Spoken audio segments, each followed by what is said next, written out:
Good evening, and thanks so much for joining us. Cold winter nights are all but the norm this past week in the border city, with the wind chill making it feel close to -30. Residents are being asked to stay indoors.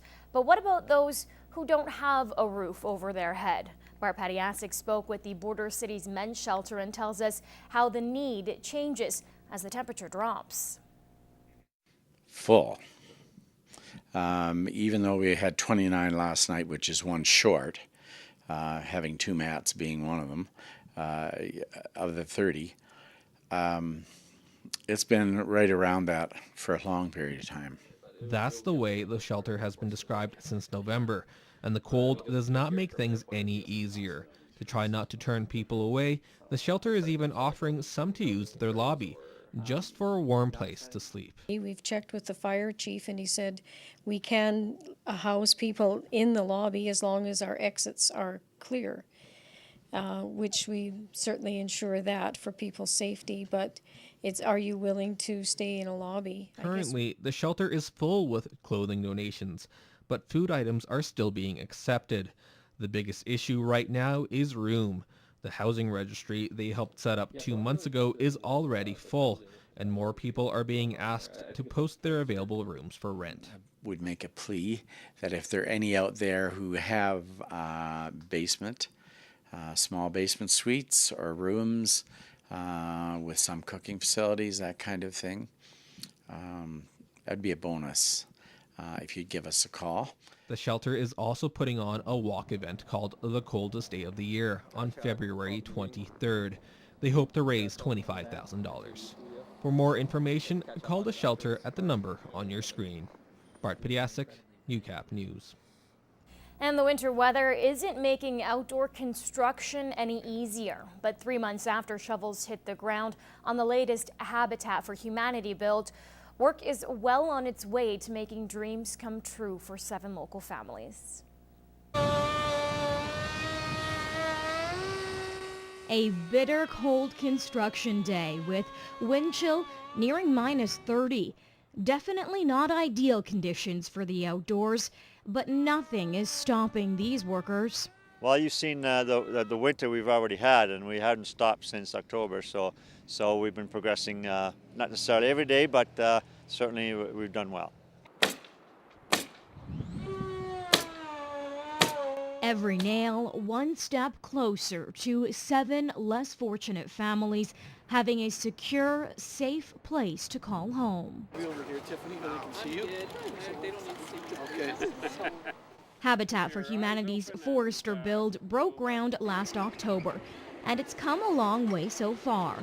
The foundation is finished and framing is underway for the first floor.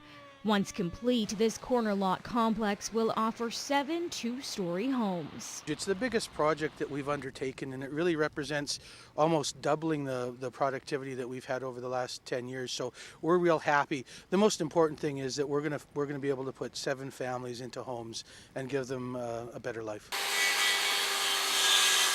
So far, the build is on track with its $1.3 million budget, and construction is ahead of schedule. And with the drive and determination of these dedicated workers, it looks like nothing will keep them from getting the job done by the end of summer opening date. We're just hoping for better weather.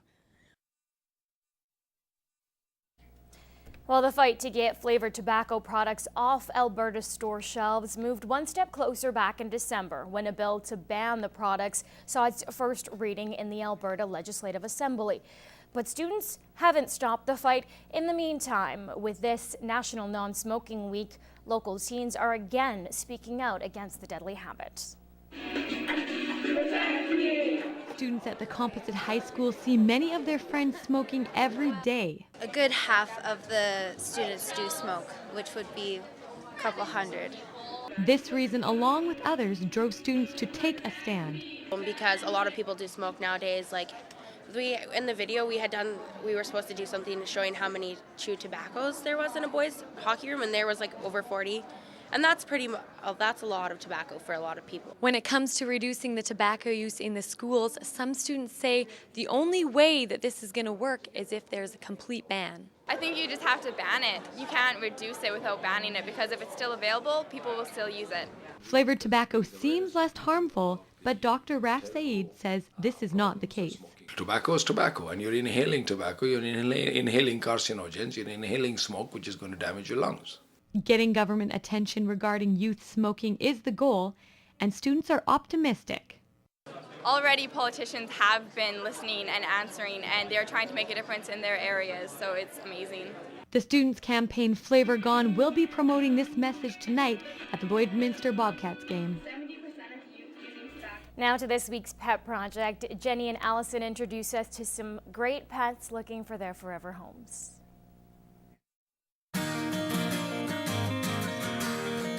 This is Einstein. He is a German wire hair pointer, and he's liver ticked in color. He's neutered, he's up to date on his vaccinations, he's microchipped, he'll just need his rabies. Yeah, and he was also impounded by the city of Lloydminster, so he can't go back to a home within the city limits. One of the things about pointers are they're known for bird hunting, and with him being so young, he has a lot of potential to be trained. And another thing about pointers is they're very high energy, so he would need to go to a home that's willing to take the time to walk him every day or jog him. He's a really fun boy and loves a lot of attention and loves to play. This is Kaylee. She's 3.5 years old, and she's a medium-haired calico. She is spayed, she's microchipped, she's up to date on her vaccinations, she'll just need her rabies. Yeah, and even though Kaylee's not a kitten anymore, as soon as you get a toy in front of her, you definitely see the kitten come out. She loves to have a lot of attention, but she doesn't really care for much feline company. She'd probably do best in a home where she's the only cat, but she would definitely make a wonderful addition to anyone's home.